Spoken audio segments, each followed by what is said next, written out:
இந்த கதையின் கதாநாயகி கவிதா கணவரை இழந்து ஒரு குழந்தையுடன் வறுமையின் பிடியில் இருக்கும் ஒரு தைரியமான பெண்.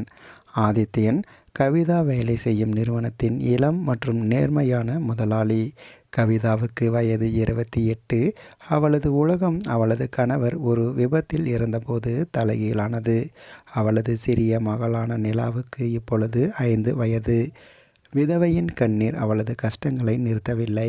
உறவினர்கள் விலகி செல்ல, சிறிய சேமிப்பும் கரைய கவிதாவுக்கு வேலை தேடுவது அத்தியாவசியமானது.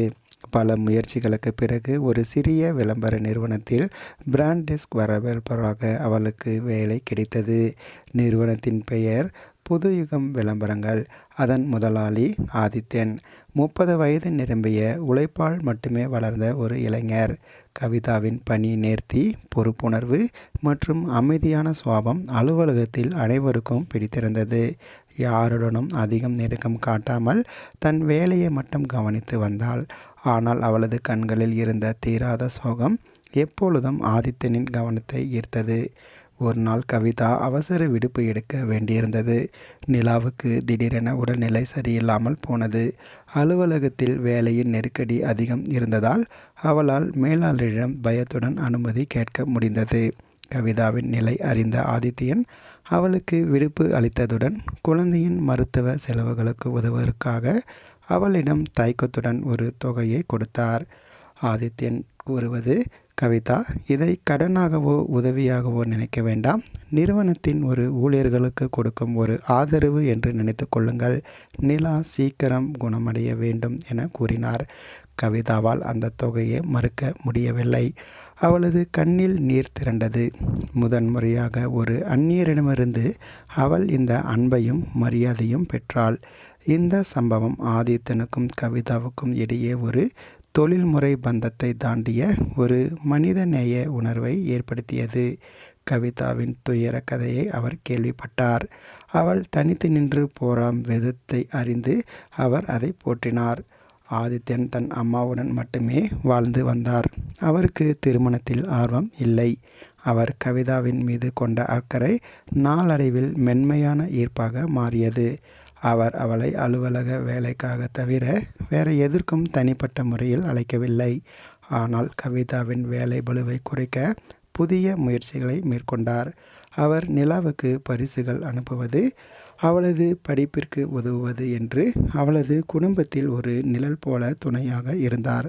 கவிதாவுக்கும் ஆதித்யனின் நேர்மை, கனிவான நடத்தை மற்றும் அவர் தன் மகளுக்கு காட்டும் பாசம் ஆகியவை ஆறுதலை கொடுத்தன. அவர் ஒரு முதலாளியாக இல்லாமல் ஒரு அரவணைக்கும் மனிதராக தோன்றினார். அவளது மனதில் இருந்த காயங்கள் மெதுவாக ஆறத் தொடங்கின. ஒரு மழைக்கால மாலை, அலுவலகம் முடிந்து கிளம்பும்போது கவிதாவின் வீட்டு சாவிகள் தவறிவிட்டன. செய்வதறியாது கவிதா தவித்தாள். ஆதித்தன் இதை கவனித்தார். கவிதா: மன்னிக்க வேண்டும் சார், சாவி தவறிவிட்டது. நிலா உள்ளே தனியாக இருக்கிறாள் என கூறினாள். ஆதித்யன் தாமதிக்காமல் அவளை தன் காரில் அழைத்து சென்று கதவை திறக்க ஒரு திறவுகோல் தயாரிப்பாளரை ஏற்பாடு செய்தார். அந்த நேரத்தில் கவிதாவின் பயம், வலி, நன்றியுணர்வு ஆகியவை அவளது கண்களில் பளிச்சிட்டன. ஆதித்யன் அந்த பெண்ணின் வாழ்க்கையில் ஒரு மிக முக்கியமானவராக மாறிவிட்டார் என்பதை அவள் உணர்ந்தாள். ஆதித்யன் தனது தாயிடம் விதவை கவிதாவை பற்றி பேசினார். கவிதா ஒரு விதவை என்றும் அவளுக்கு ஒரு குழந்தை இருப்பதை அறிந்ததும் அவரது தாயார் முதலில் தயங்கினார். மகனே, நீ ஏன் ஒரு குடும்ப பொறுப்புடன் இருக்கும் பெண்ணை திருமணம் செய்ய வேண்டும்? உனக்கு இன்னும் சிறந்த உறவு கிடைக்குமே என்று கேட்டார். அதற்கு ஆதித்யன் அமைதியாக பதிலளித்தார். அம்மா, நான் கவிதாவுக்கு ஒரு புது வாழ்வை கொடுக்க விரும்புகிறேன் என்று நீங்கள் நினைக்கலாம். ஆனால் உண்மை என்னவென்றால் அவள் எனக்கு முழுமையான மகிழ்ச்சியை கொடுக்கிறாள். அவள் துயரத்தில் உறுதியுடன் போராடிய ஒரு பெண். நிலா எனக்கு ஒரு மகள் அல்ல, அவள் ஒரு பொக்கிஷம். கவிதாவின் பாசத்தையும் பொறுப்பையும் நான் விரும்புகிறேன். ஆதித்தியின் உறுதியான இந்த வார்த்தைகளை கேட்டு அவளது தாயார் கவிதாவையும் நிலாவையும் சந்தித்தார். அவர்களின் அன்பும் கவிதாவின் மரியாதையும் நிலாவின் சிரிப்பும் அந்த தாயின் மனதை மாற்றியது. ஒரு வாரத்திற்கு பிறகு ஆதித்யன் கவிதாவை தனியாக அழைத்தார். நிறுவனத்தின் தோட்டத்தில் அமர்ந்து அமைதியாக பேச ஆரம்பித்தார். ஆதித்யன்: கவிதா, எனக்கு தெரியும், உங்கள் வாழ்வில் நடந்த கஷ்டங்கள் உங்களை இன்னும் வாட்டுகிறது.